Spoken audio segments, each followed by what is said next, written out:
I den här filmen så ska jag prata mer om hur världshandeln påverkas av den ryska invasionen av Ukraina. Men innan vi gräver djupare i det så tar vi en kort tillbakablick. Ni minns väl hur siffran 1% speglade den svenska handeln med Ryssland på ett bra sätt. Ungefär 1% av den totala svenska varuhandeln är med Ryssland och cirka 1% av den totala svenska tjänstehandeln är med Ryssland. Men det var också viktigt att komma ihåg hur svenska företag är en del av en global värld. Hur svenska företag tillverkar i vad vi kallar för globala värdekedjor. De globala värdekedjorna är uppdelade i varje enskilt land, eller olika länder snarare. Man kan göra vissa delar av tillverkningen i ett land, till exempel forskningen och utvecklingen. Man kan ta komponenten och monteringen i ett helt annat land. Så en vara passerar flera olika gränser innan den landar hos oss som konsument. Det är effekten av globaliseringen på handel och tillverkning. Så, över till då konsekvenserna på världshandeln av den ryska invasionen. En av de första och största och allvarligaste konsekvenserna som vi nu ser är en potentiell livsmedelskris i många av världens länder.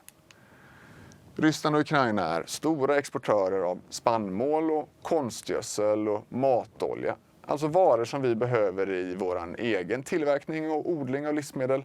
Men också varor som många människor är beroende av i sin dagliga livsmedelsförsörjning.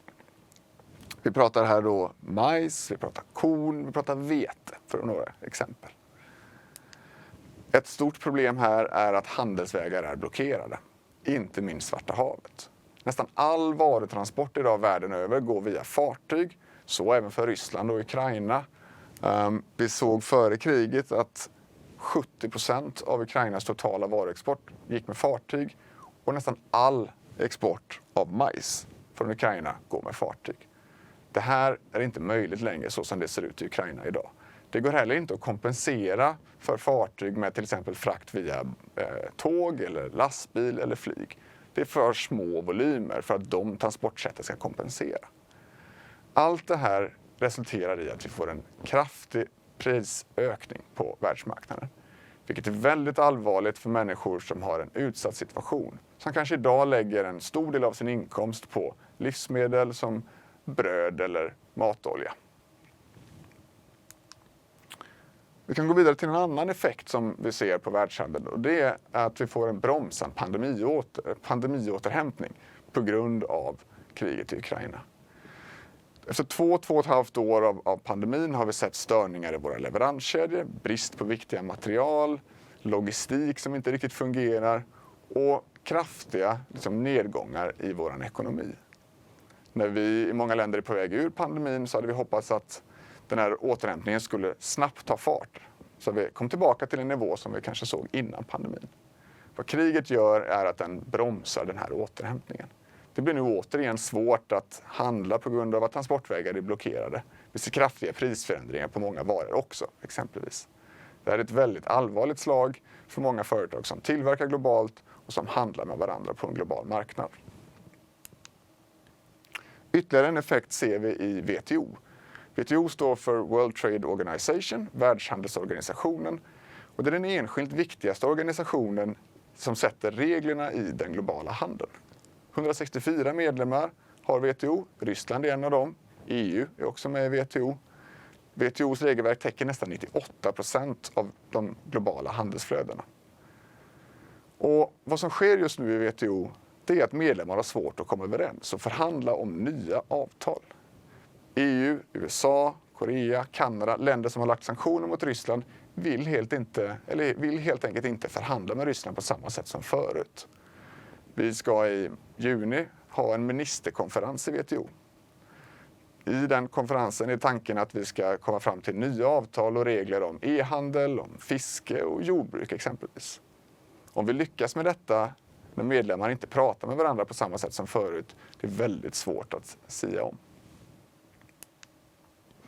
En sista möjlig effekt på världshandeln, det kan vi se lite grann i hur länder kommer att förhålla sig till varandra. Dels hur länders relationer har sett ut sedan starten av kriget, men också hur de kan se ut i ett långt perspektiv.